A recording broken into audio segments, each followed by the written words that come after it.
Welcome to our YouTube channel. आज हम 2020 का सबसे महत्वपूर्ण टॉपिक राष्ट्रीय शिक्षा नीति 2020 जिसे नेशनल एजुकेशन पॉलिसी 2020 भी कहते हैं, इससे रिलेटेड मोस्ट इम्पोर्टेंट एमसीक्यूज और फैक्ट हम डिस्कस करने वाले हैं जो आने वाली सभी कॉम्पिटेटिव एग्ज़ाम्स के लिए बहुत हेल्पफुल हैं। तो आप पूरा वीडियो ज़रूर देखना। तो स्टार्ट करते हैं। पहला क्वेश्चन कि भारत के इतिहास में अब तक कितनी बार शिक्षा नीति आ चुकी हैं? तो ये आ चुकी हैं 3 बार, यानी कि ये सबसे पहले आई थी 1968 में, नेक्स्ट टाइम आई थी 1986 में और अब आई है 2020 में, यानी कि कितनी बार आ चुकी हैं? 3 बार। अब हमारा नेक्स्ट क्वेश्चन है कि एचआरडी मिनिस्ट्री का नाम बदलकर क्या कर दिया गया है? तो इसका नाम बदलकर कर दिया गया है मिनिस्ट्री ऑफ एजुकेशन, यानी कि शिक्षा मंत्रालय। पहले इसका नाम क्या था? Ministry of human research development, यानी कि मानव विकास संसाधन मंत्रालय, जिसका नाम बदलकर कर दिया गया है मिनिस्ट्री ऑफ एजुकेशन, यानी कि शिक्षा मंत्रालय। अब नेक्स्ट क्वेश्चन है कि पहली शिक्षा नीति 1968 के समय भारत के प्रधानमंत्री कौन थे? इस समय भारत की प्रधानमंत्री थी इंदिरा गांधी। नेक्स्ट क्वेश्चन है कितने साल बाद देश में नई शिक्षा नीति लागू की जा रही है?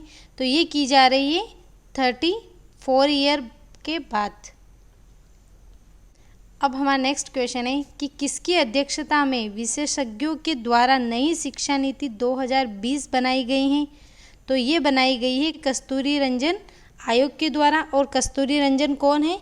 ये है इसरो के पूर्व प्रमुख। नेक्स्ट क्वेश्चन है कि 1986 में द्वितीय शिक्षा नीति में बदलाव कब किया गया था? तो ये बदलाव किया गया था 1992 में। नेक्स्ट क्वेश्चन है कि भारत की प्रथम शिक्षा नीति 1968 का सुझाव किस आयोग ने दिया था? तो ये दिया था कोठारी कमीशन आयोग ने। कोठारी कमीशन आयोग का नाम तो आपने सुना ही होगा। अब नेक्स्ट क्वेश्चन है कि कोठारी आयोग ने 1966 से 68 में जीडीपी का कितना प्रतिशत शिक्षा पर खर्च करने का सुझाव दिया था? तो कितना प्रतिशत दिया था? 6%। अब नेक्स्ट क्वेश्चन है कि शिक्षा के क्षेत्र में अव्वल देश फिनलैंड अपनी जीडीपी का कितना प्रतिशत शिक्षा पर खर्च करता है? तो ये खर्च करता है 6%। नेक्स्ट क्वेश्चन, नीति आयोग के सीईओ कौन है? तो नीति आयोग के सीईओ है वर्तमान में अमिताभ कांत। अब नीति आयोग के अध्यक्ष कौन है? तो नीति आयोग के अध्यक्ष होते हैं प्रधानमंत्री। तो हमारे वर्तमान प्रधानमंत्री कौन है? नरेंद्र मोदी। अब नीति आयोग की बात आई है तो इसकी स्थापना कब हुई थी? 1 जनवरी 2015 में, जो योजना आयोग के स्थान पर इसकी स्थापना की गई थी। नेक्स्ट क्वेश्चन कि नई शिक्षा नीति के अनुसार शोध करने वाले छात्रों के लिए स्नातक डिग्री की अवधि को कितना कर दिया गया है? तो स्नातक की डिग्री की अवधि को कर दिया गया है 4 वर्ष के लिए। नेक्स्ट क्वेश्चन है कि 10+2 पैटर्न को बदलकर अब नया पैटर्न क्या कर दिया गया है? तो ये कर दिया गया है 5+3+4, यानी कि 5+3+4 का मतलब क्या होता है? तो ये एक पैटर्न है। इस पैटर्न को हम समझते हैं एक फ्लो चार्ट के थ्रू। तो ये है हमारा फ्लो चार्ट। नेक्स्ट क्वेश्चन है कि मल्टी डिसिप्लिनरी अप्रोच यानी कि फ्लेक्सिबल लर्निंग को कब तक पूर्ण करने का लक्ष्य रखा गया है?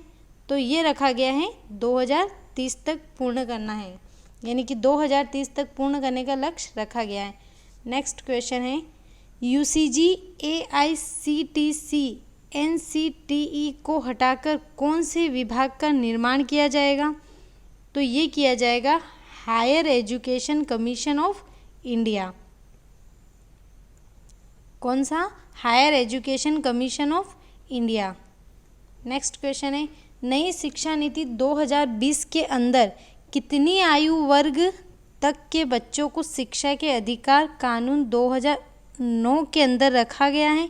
तो ये रखा गया है 3 से 18 वर्ष की आयु के आयु वर्ग को, यानी कि 3 से 18 साल की आयु वर्ग को रखा गया है। नेक्स्ट क्वेश्चन, नई राष्ट्रीय शिक्षा नीति 2020 के अनुसार 5वीं कक्षा तक की शिक्षा किस भाषा में होगी?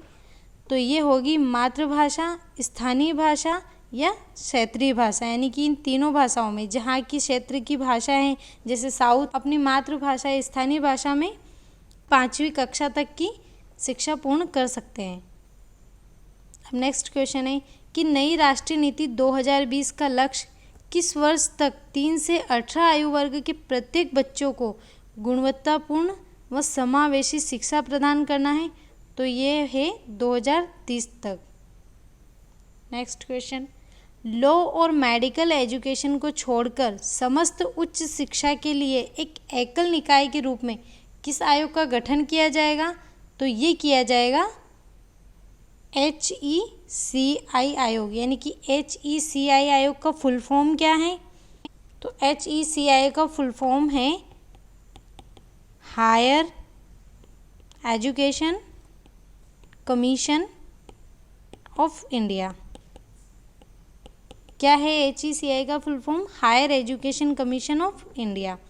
नेक्स्ट क्वेश्चन, नई शिक्षा नीति 2020 के अनुसार वोकेशनल कोर्स किस कक्षा से शुरू किए जाएंगे? तो ये किए जाएंगे कक्षा 6 से। नेक्स्ट क्वेश्चन है, देश में शोध और अनुसंधान को बढ़ावा देने के लिए किस संगठन की स्थापना की जाएगी? तो ये स्थापना की जाएगी नेशनल रिसर्च फाउंडेशन कोर्स की। तो अगला क्वेश्चन है, निम्न में से किसे बढ़ावा देने के लिए एक राष्ट्रीय शैक्षिक टेक्नोलॉजी फोरम NETF को बनाया जा रहा है, जिसके लिए वर्चुअल लैब विकसित की जा रही हैं? तो किसके लिए बनाया जा रहा है ये? ई पाठ्यक्रम, यानी कि ई लर्निंग। अगला क्वेश्चन है, नई शिक्षा नीति 2020 में किस वर्ष एक नेशनल मिशन के माध्यम से foundational learning and numeric skills को बनाए रखने का लक्ष्य रखा गया है? तो ये रखा गया है 2025 तक। अगला क्वेश्चन है, इनमें से किस वर्ष विश्वविद्यालय अनुदान आयोग यानी कि UGC की स्थापना की गई थी? तो ये की गई थी 1956 में। तो हमारा अगला क्वेश्चन है, राष्ट्रीय साक्षरता मिशन की शुरुआत किस वर्ष की गई थी? तो ये की गई थी 1988 में। अगला क्वेश्चन है, किस वर्ष ऑपरेशन ब्लैक बोर्ड नामक कार्यक्रम को लागू किया गया था? तो कब लागू किया गया था? ये किया गया था 1987 से 1988 में। अगला क्वेश्चन है, राष्ट्रीय शिक्षक शिक्षा परिषद यानी कि NCTE national council for teacher education की स्थापना कब हुई थी? तो इसकी स्थापना हुई थी 1995 में। अगला क्वेश्चन है, अखिल भारतीय तकनीकी शिक्षा परिषद all India council for technical education यानी कि AICTE की स्थापना कब हुई थी? इसकी स्थापना हुई थी 1945 में। नेक्स्ट क्वेश्चन है, Indira Gandhi national open university इसे कहते हैं इग्नू, इसकी शुरुआत कब हुई थी? तो इसकी शुरुआत हुई थी 1985 में। अगला क्वेश्चन है, नई शिक्षा नीति 2020 के अनुसार भारत की GDP का कितना प्रतिशत शिक्षा पर खर्च किया जाएगा? तो ये किया जाएगा 6%। अगला क्वेश्चन है कि नई शिक्षा नीति से पूर्व शिक्षा पर GDP का कितना प्रतिशत खर्च होता था? तो ये होता था 4.6%। अगला क्वेश्चन है, नई शिक्षा नीति के तहत उच्च शिक्षा किस कक्षा के छात्रों को प्रदान की जाएगी? ये की जाएगी 9th से लगाकर 12th तक, यानी कि 9वीं कक्षा से 12वीं कक्षा तक।